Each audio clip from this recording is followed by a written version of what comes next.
What's up, everybody? I'm Jason with Metal Sky High Powered Paragliding School. Today we're going to talk about how to hook into a reverse kiting on your paramotor wing.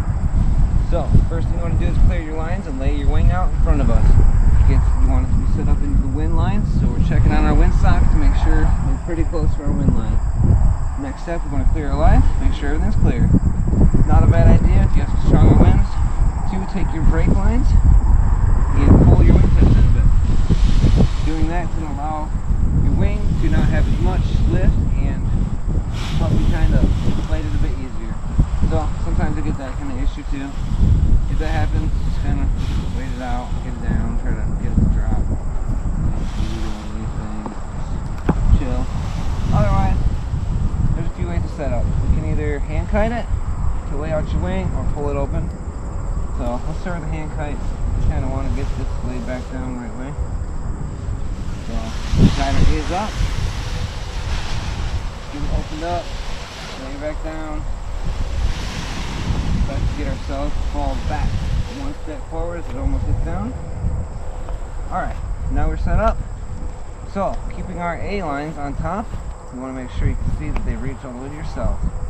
We're going to take the slack out of those lines, we're walking forward, about halfway, and then bring our slack out this way. At this point, we want to make sure that you're keeping your A's on top, and we're going to take our riser system, hold it in our right hand. You're going to take this and turn it counterclockwise 180 degrees so that your A's are now pointed to the ground. We're going to hook into our clip carabiners in the same orientation that we have here. So our trim systems are pointing up and our A's are down. We're going to clip in just like that. Let go that one.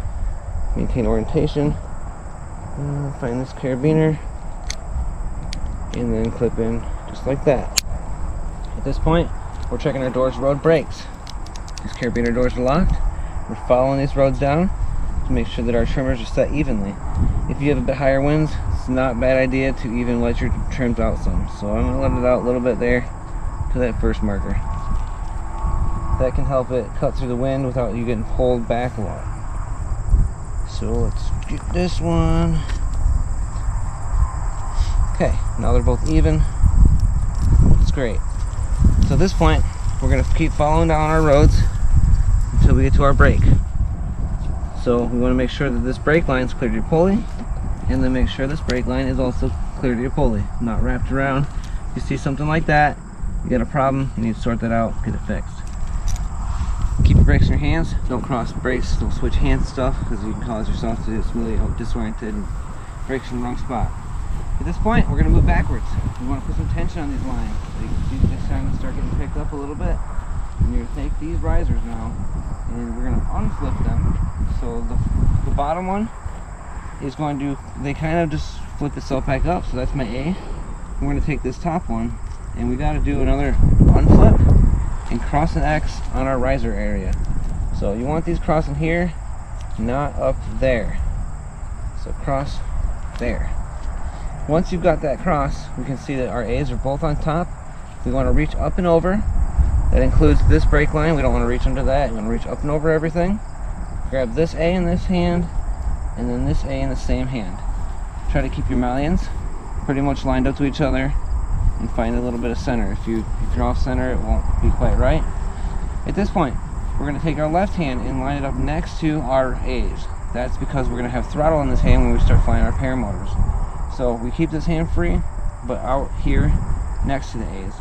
And that is also so we're not pulling any extra brakes and inducing turns during your inflation. Once we're at this point, we're going to check our wing. We want to find center, so we're going to find a spot where when we are pulling back on tension, we're between the wing and the wind coming at us. So what's going to happen is we're going to move back, inflate a bit, go to the wall, and make sure that the center is coming up first. If it looks like, so if your feet, let's say, let me step to the left, you start to inflate and one side starts to come up more like that, that means we need to move towards the higher side that's coming up first. I'm going to move back to the right, do a little pressure in there, move it closer, another step to the right, and inflate it. I'm not pulling any A's, I'm really pulling with my carabiner right now. So we're getting pretty close to center. Try to let your A's lay back as far as you can. Once you find your center, we're going to inflate. So to inflate, we're going to take a few steps back into the wind. If it's kind of gusty, you may need to wait for the gust to calm down. Because if you get a good big gust and you have this in the power band, which is when it's like out in front of you before it's overhead, it can start to pull you that way. While you're inflating, make sure that you're maintaining pressure, but if it's pulling you pretty hard, you can always walk with your wing to slow it down and slow how much energy is being pulled that way. So, here's an example. I'm going to inflate by pulling with my carabiners and I'm keeping my elbows locked out. So if you want to step back a few feet, I'm going to get a shot of the whole wing and me. Alright, see everything? Here we go, guys. Locking my A's out, left hand here. Moving back, pulling with my carabiners, rising with my A's.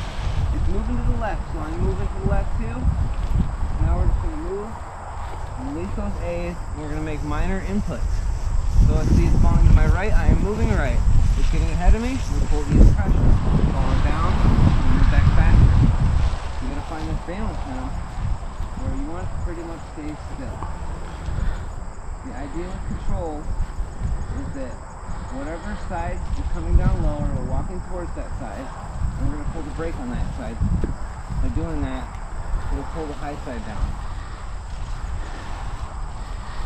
It's starting to come down. I'm just going to let her come down now. And then when it gets about there, pull brake back like that. That lets yourself lay out flat. And let's do it again. Okay.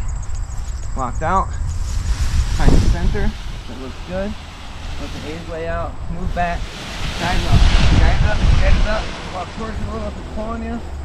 Let it fly. At this point, if you're locked in and you have it about here ready to move, not moving back and forth a lot, you can turn around. Right here. Wingtip check. Pull the high side down towards the low side. Maintaining control. I'm not doing a lot with my brakes. I'm going to wait for it to respond. At this point, if we had a motor on, we got some power. It starts coming off like this. Turn around and face it. Either kill it or try to recontrol it. Pretty sure we're getting a little rotor off our vehicles right here. But that's basically it, guys. If you have any questions, leave a comment below. Ask my professional students that have graduated. They're all badasses. And have a nice day. Make sure you sign up. If you're interested in learning how to fly, go to metalskyhigh.com. Give me a call. I'm Jason. I'll teach you to fly. Let's do it.